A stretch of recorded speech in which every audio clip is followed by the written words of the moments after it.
అక్షర మరియు కిట్టు ఒక అందమైన ఇంట్లో నివసిస్తున్నారు. ఈరోజు వారు ఒక కొత్త ఆట ఆడాలని అనుకున్నారు. వారు తమ ఇంట్లోని ప్రతి వస్తువుకు ఒక పేరు ఉందని తెలుసుకున్నారు. వారు రంగురంగుల కాగితాలను మరియు పెన్నులను సిద్ధం చేసుకున్నారు.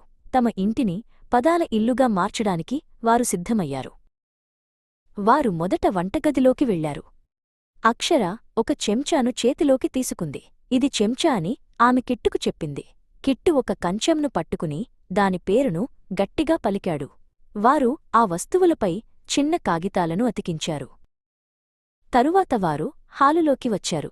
అక్కడ ఒక పెద్ద కుర్చీ ఉంది.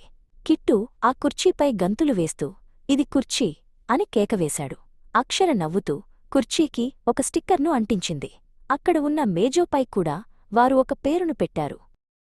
వారు కిటికీ దగ్గరకు వెళ్లారు. అక్షర బయట ఉన్న తోటను చూపిస్తూ అది కిటికీ అని చెప్పింది. కిట్టు కిటికీ గుండా బయటకు చూస్తూ కొత్త పదాలను గుర్తుంచుకోవడానికి ప్రయత్నించాడు. వారిద్దరూ కలిసి కిటికీ అద్దంపై కిటికీ అని రాసిన కాగితాన్ని పెట్టారు. ఇప్పుడు ఇంటినిండా రంగురంగుల పదాలు కనిపిస్తున్నాయి.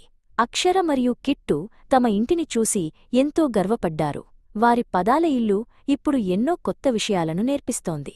కొత్త పదాలు నేర్చుకోవడం ఇంత సరదాగా ఉంటుందని వారు ఊహించలేదు.